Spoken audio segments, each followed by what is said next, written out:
समझ नहीं पा रहा, आप लोगों को बिल्कुल ये सब होता रहा इस मुल्क के अंदर। अतीक अहमद उसी के अंदर साहब लेकर के चले आए नोटबंदी, उसी के अंदर लेकर के चले आए दाऊद इब्राहिम, उसी के अंदर अजीत डोभाल।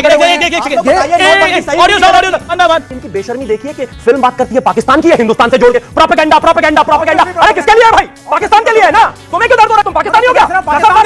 मेरा प्रॉब्लम पता क्या है? मेरा बजट पाकिस्तान से है। फिर वही बात, मैं पाकिस्तान बेंचमार्क है।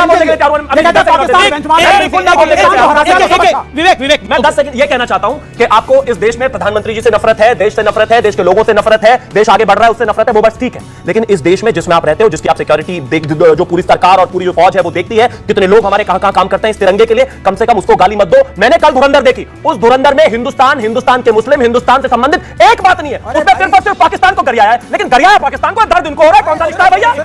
सब बात हो गई। और आदित्य धर और मूवी के माध्यम से अगर किसी के कैरेक्टर को कैरेक्टराइज किया जाएगा, उनको पता लगाया जाएगा कि इसका आईएसआई कनेक्शन था, इस माफिया का किससे कनेक्शन नहीं था। अभी तो उत्तर प्रदेश में इतने माफिया फल फूल रहा है जो भारतीय जनता पार्टी के द्वारा पोषित और जो संरक्षित है। देखिए मैं इस चीज के फेवर में नहीं हूं कि किसी के कैरेक्टर को उसके मरणोपरांत आप बताइए भाई, वही सदन में स्पीकर जिसका कैरेक्टर ही नहीं था संबोधित कर रहे थे। दीपक रंजन भाई, आप अतीक अहमद के कैरेक्टर का बचाव करते रहिए, जो कन्विक्टेड रहा हो उसके कैरेक्टर की चर्चा यहां पर करिए। अच्छा ऊपर टाइम वेस्ट नहीं करना चाहता, जो कन्विक्टेड रहा हो उसका टाइम वेस्ट नहीं करना चाहता हूं।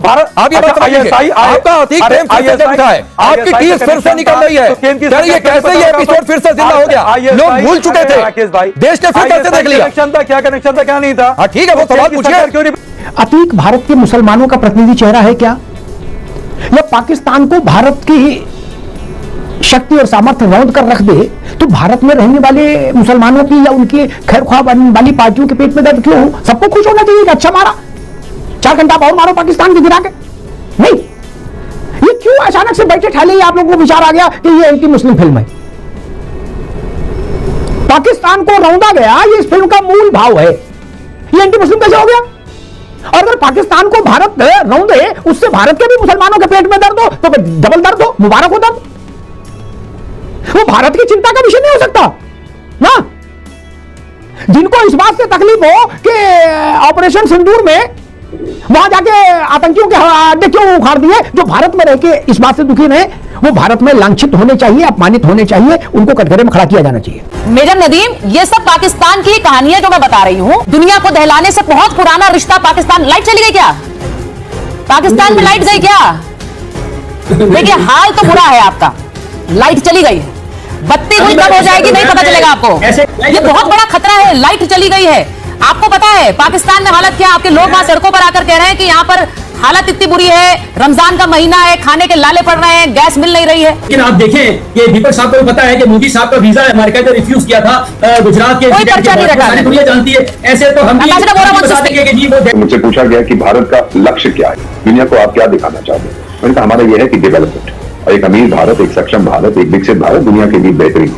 तो फिर इनके देश का जो था वहां पे बैठा हुआ, उससे पूछा गया कि आपकी वैल्यू क्या है? कहता हमारी बात नहीं मानोगे तो हम आतंक आपके ऊपर छोड़ दें। मेरी न्यूसेंस वैल्यू है, ऑनेस्ट आंसर। और कोई वैल्यू, मेरे पास पैसे नहीं है, मेरे पास तेल नहीं है, मेरे पास ह्यूमन रिसोर्स है, कुछ नहीं है, मेरे पास बस आतंक है जो मैं दुनिया को थ्रेटन कर सकता हूं। अगर फिल्म बन रही है तो अनुराग जी को दिक्कत क्या है? दिक्कत यह है कि पहले मूवी बनती थी, पता कौन सी? पहले बनती थी मदर इंडिया, राजभक्ति मूवी की, जहां पे मां अपने बेटे को मार देती है, गलत रास्ते पे जा रहा होता है। आपने उपकार देखी होगी, मेरे देश की धरती सोना उगले उगले हीरे मोती, ये है मेरे देश की धरती की बात। आप विपक्ष की बात कर रहे हो, विपक्ष क्यों? वहां पे काला धन आएगा, नोटबंदी लगाने गए थे तो विपक्ष। अभी मैंने वैसे मूवी देखी नहीं है, मैं सुनी सुनाई बात बता रहा हूं। अरे तो लोगों को तो पसंद आ रही है भाई, आपको दिक्कत यह है कि उसमें अतीक अहमद दिखाने की कोशिश की गई है। अनुराग भदौरिया जी 10 बात की एक बात कह गए, उन्होंने कहा मैंने पिक्चर देखी नहीं है, मैं सुनी सुनाई बात बता रहा हूं। अभी समस्या क्या है, ये जितने मचल रहे हैं और जितने दुखी हैं सारे, मुझे लगता है कि देश की जनता को इनको देख देख करके भी आनंद आ रहा है। अंग्रेजी में एक शब्द होता है मेल्ट डाउन, इनका जितना मेल्ट डाउन हो रहा है पूरा देश देख करके खुश हो रहा है। पाकिस्तान की ठुकाई को, पाकिस्तान को एक्सपोज किया जाए, दर्द होगा कांग्रेस और समाजवादियों को, दर्द होगा राहुल गांधी को, दर्द होगा सोनिया गांधी को। क्यों? ये दर्द तो पुराना है। जो बाटला हाउस पर अपने आंसू बहाया करते थे, जो 26/11 के बाद भी ये बताना चाहते थे कि अजमल कसाब बाहर से नहीं आया था, अजमल कसाब तो होमग्रोन टेररिस्ट हो सकता था, अजमल कसाब ने तो कलावा पहना हुआ था, उन लोगों को तो बहुत मिर्ची लगेगी। आदित्य धर साहब फिल्म बनाइए, पॉलिटिकल प्रोपेगेंडा मत करिए, जाइए भारतीय जनता पार्टी ज्वाइन कर लीजिए, क्योंकि जो आपने धुरंधर पार्ट 2 में करने की कोशिश की है वही काम तो 24 घंटे मीडिया करता है। जाइए कांग्रेस पार्टी या आपके दफ्तर में बैठ जाइए और वहां शामिल हो जाइए, क्योंकि जो काम आप करते हैं वो काम तो संजय सिंह और राहुल गांधी भी मिलकर नहीं कर पाते हैं। झूठ फैलाना। धुरंधर पार्ट 2 धुरंधर पार्ट 1 के आसपास कहीं नहीं टिकती। धुरंधर पार्ट 1 में धुरंधर पार्ट 2 में एक्चुअली में कस के ठुकाई हुई है पाकिस्तानियों की। तो जब पाकिस्तानियों की ठुकाई होती है तो अभिसार और इस मंडली को दिल से दर्द होता है, दिल से जख्म होता है। धुरंधर अभी हम देखा है रिव्यू और मेरी लाइफ में थर्ड क्लास फिल्म ऐसी नहीं है। घटिया और थर्ड क्लास से कोई वर्स वर्ड है ना तो इस मूवी के लिए बहुत ही घटिया तरीन मूवी थी। ये तो बहुत घटिया है, कोई मुकाबला नहीं है। ड्राई एंड बकवास, बहुत बकवास। इंडियन मीडिया को ना सिर्फ खुश करने के लिए मूवी बनाई है। मेजर इकबाल जिंदाबाद। So look, first of all अगर ये जिस दिन पता चल जाए पिछले 100 सालों से लोग ट्राई कर रहे हैं what do the audience want, ये पता नहीं चला, you know. So Dhurandhar could have flopped.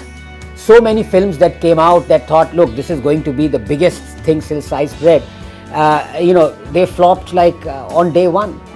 Dhurandhar has worked because something clicked. And I'll tell you what clicked. I'm not a film reviewer, but I'm a lover of cinema. I think it is the highest form of art, where 3 or 4 great things combine together. You have the script, you have the words, you have the music, you have the acting, so it really is like architecture, 5 or 6 things come together. So I love that. But यहाँ पे इसने क्या किया है कि he's gone into the pulse of not just the younger generation, but people of my age, people who are elder to me. He's somehow without explicitly catering to each one. So you're not pandering to anyone and you're not being apologetic. People always appreciate that you are unapologetic. मतलब कुछ उसने जो dialogue बाद में the ISI guy is uttering things that are absolute reality. They are a reflection of what is going on in that demonic mind of his. To kill kafirs, to basically burn India down, or death by 1,000 cuts is that. And the repeated reference to Bangladesh war. Everything is absolute. It's not fiction at all. What the Pakistanis perpetrated in East Pakistan, लोगों की रोंगटे खड़े हो जाएंगे. So that is reality. He's just weaved it so beautifully.